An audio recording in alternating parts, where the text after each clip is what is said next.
এবার ফিরছেন বিজেপির জেলা পার্টি অফিসে ঢাকুরিয়ায়। দেবশ্রীদি, এখন জেলা পার্টি অফিসে ফিরছেন ঠিকই, এই জেলা পার্টি অফিসটা কলকাতায়, কিন্তু এখন পার্টির মধ্যে মজা করে অনেকে বলছেন পার্টিতে নাকি দুটো জেলা এখন খুব স্ট্রং, একটা দক্ষিণ দিনাজপুর, একটা পূর্ব মেদিনীপুর। কেউ কেউ বলছেন যে রাজ্য সভাপতি তিনি দক্ষিণ দিনাজপুরের, রাজ্যে প্রাক্তন মন্ত্রী তথা একেবারে মমতা বন্দ্যোপাধ্যায়ের খাস তালুকে যাকে লড়তে নামানো হয়েছে দেবশ্রী চৌধুরী, তিনি দক্ষিণ দিনাজপুরের, organising secretary, general secretary organisation Amitabh Chakraborty, তিনি দক্ষিণ দিনাজপুর।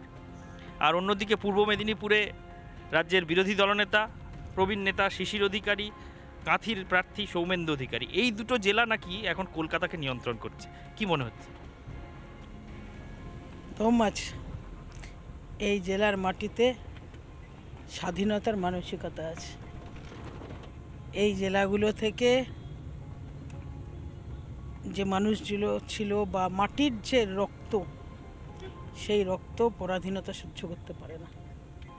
সেই জন্যে যে কোনো মূল্যে, যে কোনো কঠিন পরিস্থিতিতে এই জেলার প্রতিনিধিত্ব হবে, এটাই স্বাভাবিক। কিন্তু বরাবর পশ্চিমবঙ্গের রাজনীতিতে আমরা দেখে এসেছি কলকাতাই রাজনীতির ভরকেন্দ্র। জেলা থেকে বামেরাও বেশি আসন পেয়ে আসতো, কিন্তু মূলত কলকাতার নেতারা বা কলকাতার আশপাশের নেতারাই নিয়ন্ত্রণ করতেন। মুখ্যমন্ত্রী হয়েছেন জ্যোতি বসু, কলকাতা লাগোয়া সাতগাছিয়া থেকে জিততেন। বুদ্ধদেব ভট্টাচার্য, তিনি তো একেবারে শহরের মধ্যে থেকেই জিততেন। আর তৃণমূলের আমলে মুখ্যমন্ত্রী মমতা বন্দ্যোপাধ্যায় এবং তার প্রায় পুরো কাউন্সিলটা গোটাটাই কলকাতা কেন্দ্রিক। বিজেপি কি সেটা বিকেন্দ্রীকরণ করছে? জেলায় জেলায় নিয়ে গেল, একটা সুদূর উত্তরবঙ্গে দক্ষিণ দিনাজপুর আর একটা একদম সুদূর দক্ষিণে পূর্ব মেদিনীপুর। না, এটা যদি বলেন তাহলে আমি খাস আমলেরটা বলতে পারি। মমতা বন্দ্যোপাধ্যায় বলেন উনি বীরভূমের লোক, ববি হাকিম উনি গয়া জেলার লোক, জানেন কি? না। গয়া জেলার লোক, ওনার তামাক ব্যবসায়ী টাবসায়ী ফ্যামিলি আছে। বহিরাগত? বহিরাগত, সেই জন্য বহিরাগত তকমাটা দিয়ে মেয়র আগে হয়েছেন উনি। তো এইরকম ইতিহাস আছে। আমিও দক্ষিণ দিনাজপুরে আমার অরিজিন, কিন্তু বেশিরভাগ কর্মসূত্রে আমার কাজকর্ম বেশিরভাগ কলকাতা ওরিয়েন্টেড। আর ভারতবর্ষ যে এখন যে ট্রেন্ড চলছে, কোনো সেন্ট্রালাইজড কোনো ব্যাপার থাকছে না। ওই যে বিকেন্দ্রীকরণ শব্দটা বললেন, সেই বিকেন্দ্রীকরণ অবশ্যই চলবে। পাওয়ারটাকেও বিকেন্দ্রিত করা চাই। জেলার লোকেরা কেউ পিছিয়ে থাকার নয়। জেলার মানেই সেই জেলার ক্ষমতা নেই, দক্ষতা নেই, এরকম ভাবার কোনো ভাবনা নেই। ক্যাপাবিলিটি সবার আছে, যার যেরকমভাবে গ্রুমিং হয়েছে বা যে যেভাবে তৈরি হয়েছে। আর স্বাভাবিকভাবেই চলছে এরকম। কলকাতারও বহু লোক আমাদের মধ্যে আছে। হ্যাঁ, এটা এই সময় খুব বড় ইস্যু, খুব বড় ইস্যু একেবারেই। বলছে গোটা পশ্চিমবঙ্গের বিজেপিটাকে নাকি কলকাতা নয় জেলা নিয়ন্ত্রণ করছে, এবং জেলা দিয়ে শহর ঘেরার একটা পরিকল্পনা বিজেপি নিয়েছে। এটা কি বলা যায়? এরকম না। আমরা ভারতবর্ষের যে কোনো প্রান্তের মানুষ, যে কোনো জায়গায় যে কোনো অবস্থায় আমরা তাকে দায়িত্ব দিই। কিন্তু একসময় সিপিএম বলতো এটা গ্রাম দিয়ে শহর ঘিরতে হবে। ওগুলো ডায়লগবাজি আমরা মুখে দিই না, আমরা ডায়লগবাজিতে বিশ্বাস করি না। আপনার সেই প্রথম দিককার নির্বাচনে লড়া, যেটা বিশ্বনাথ চৌধুরীর বিরুদ্ধে সাংঘাতিক একটা লড়াই দিয়ে আপনি সাড়া ফেলে দিয়েছিলেন, তখন দুর্দণ্ড প্রতাপ মন্ত্রী বিশ্বনাথ চৌধুরী আরএসপি থেকে জিততেন, বালুরঘাট থেকে। তার বিরুদ্ধে দাঁড়িয়ে বোধহয় আপনি খুব খুব সামান্য ব্যবধানে হেরেছিলেন। একটু মানে সেই স্মৃতিচারণটা যদি একটু করেন। মানে সেই সময় যেটা হয়েছিল, উনি খুব মানে সুচতুর চাল চেলেছিলেন। মানে সবটা বলছি না, বিশ্বনাথ চৌধুরী যা হয় জেলা শহরে, যখন যুক্ত ফ্রন্ট হয়েছিল, বাবা জনসংঘের সভাপতি ছিলেন, ওনারা আরএসপি ছিলেন, জানতে যুক্ত ফ্রন্টে ইন্দিরা গান্ধীর বিরুদ্ধে জোট হয়েছিল। তো সেই সময় থেকে আর মোটামুটি উনিও চৌধুরী ব্রাহ্মণ, আমরাও চৌধুরী ব্রাহ্মণ, মোটামুটি দুঃসম্পর্কে ধরলে কোনো না কোনোভাবে রিলেটিভ বেরোই যায় জেলা শহরে। যেদিন কোর্টে বসে আমরা এফিডেভিটগুলো করছিলাম, সেদিন উনিও ছিলেন, আমিও ছিলাম। তো এত সিনিয়র মানুষ, আমাদের সেই সংস্কৃতি আছে। আমি ওনার পায়ে হাত দিয়ে প্রণাম করেছিলাম। তো উনি বললেন, হ্যাঁ কাকু ভালো আছেন তো? আমাদের জেলা শহরে এরকমই চলে, কাকু ভালো আছেন তো? প্রণাম করেছি। লাস্টে যখন উনি হারবেন, একদম ফাইনাল হয়ে গেছে, তখন উনি গ্রামে গ্রামে গিয়ে প্রচারটা করে দিলেন যে দেবশ্রী তো আমারই ভাইজি, মেয়েটা খুব ভালো, আগে এগোবে, কিন্তু এবার তোমার লাস্টবার, আমাকে এবারটা জিতিয়ে দাও। এই চালটা চেলে দিয়ে আমি ওই ইয়েতে হেরে গেলাম আর কি, অল্প মার্জিনে। খুব কম মার্জিনে হেরেছে। খুব মার্জিনে কম হয়েছিলাম।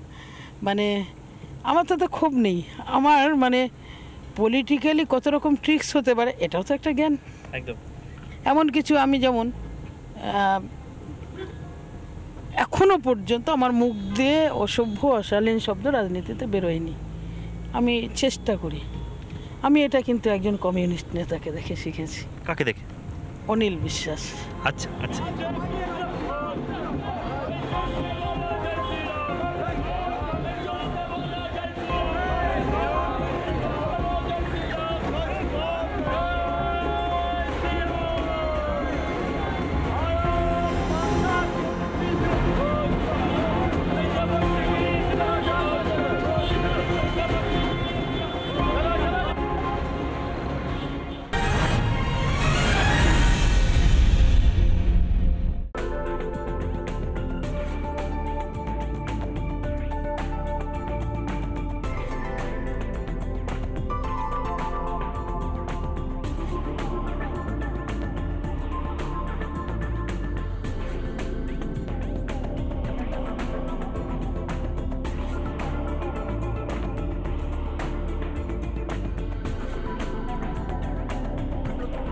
এই মুহূর্তে দক্ষিণ কলকাতার একটা বহুতলে প্রচারে এসেছেন দেবশ্রী চৌধুরী।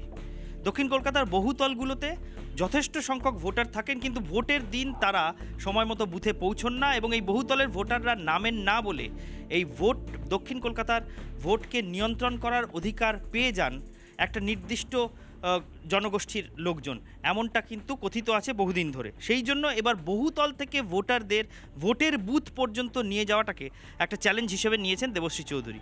এই মুহূর্তে ভবানীপুর বিধানসভা কেন্দ্র এলাকা, যেটা মমতা বন্দ্যোপাধ্যায় নিজের বিধানসভা কেন্দ্র, সেই ভবানীপুর বিধানসভা কেন্দ্র এলাকার একটি বহুতলে তিনি প্রচারে এসেছেন। আমরা বাইরে থেকে সেই ছবিটা দেখাবো যে এই বহুতলের একেবারে টপ ফ্লোরে যে কমিউনিটি হলের মতো বা ছোট্ট মিটিং হলের মতো রয়েছে, সেখানে বসে দেবশ্রী চৌধুরী প্রচার করছেন এবং এই বহুতলের বাসিন্দারা সেখানে রয়েছেন, দেবশ্রী চৌধুরীর সঙ্গে তারা বসেছেন, কথা বলছেন। এখান থেকে একবার ছবিটাও দেখাবো। রজনীকে বলবো দেখাতে যে এই বহুতলের ওপর থেকে, ভবানীপুরের এই বহুতলের ওপর থেকে দক্ষিণ কলকাতা লোকসভা কেন্দ্রের বিস্তীর্ণ এলাকাটা দেখতে পাওয়া যায়। এখানে দাঁড়ালে মনে হয় যে দক্ষিণ কলকাতা লোকসভা কেন্দ্রের একটা বিরাট এলাকাকে এখান থেকেই বোধহয় নিয়ন্ত্রণ করা সম্ভব। আসলে ভোটের অঙ্কের হিসেবেও কিন্তু সেটা অনেকটা ঠিক, তার কারণ এই বহুতলগুলির ভোটাররা যদি শেষ পর্যন্ত ভোট দিতে নামেন, তারা যে এই রাজ্যের শাসক দলকে ভোট দেবেন না সেটা শাসক দলের কাছেও বহুদিন ধরেই স্পষ্ট এবং সেই কারণে বহুতলগুলোর সামনে বোমাবাজি, বহুতলগুলোর সামনে জমায়েত এবং একটা আতঙ্কের পরিবেশ সৃষ্টি করার চেষ্টা বারবার প্রত্যেকটা ভোটের সময় হয়, যাতে বহুতল থেকে ভোটাররা নেমে ভোট দিতে না যায়।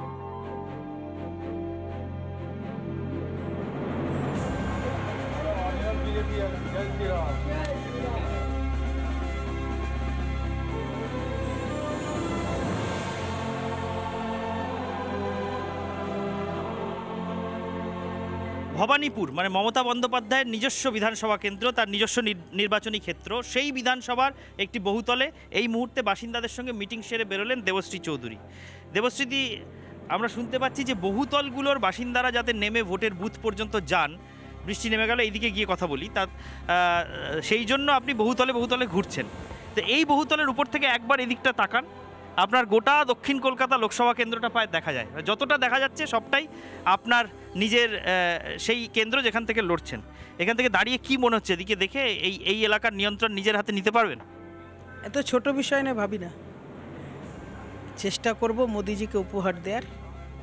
বেশিরভাগ ক্ষেত্রে বহুতলের মানুষজনের ভোটে অনীহা আছে, আমরা জানি, বা পরিস্থিতির কারণে তারা নামেন না, তাদেরকে আগ্রহ করছি।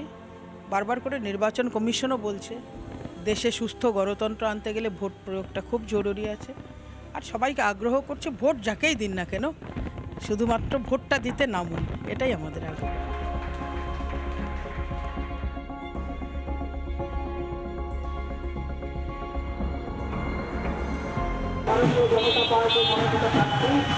আপনাদের সঙ্গে আপনাদের এলাকায় এসেছিলাম, বারবার আসছি, শুধু একটাই বলতে যে এবারের লড়াই দুর্নীতির গড় ভাঙার লড়াই, এবারের লড়াই অন্যায়ের বিরুদ্ধে লড়াই। এবারের লড়াই 24,000 শিক্ষককে যেভাবে বাতিল হয়েছে শুধুমাত্র তৃণমূল সরকারের লুটতরাজ ঘুষ খাওয়ার জন্য, সেই সমস্ত 24,000 ছেলে মেয়ে এবং তার সঙ্গে তার পরিবার 1.5 লাখ লোকের চোখের জলের বিরুদ্ধে লড়াই। এখন দুপুর 2টো বেজে গেছে। কসবার পদযাত্রার পরে আবার এক দফা ভবানীপুরের বহুতলে তিনি প্রচার সারলেন।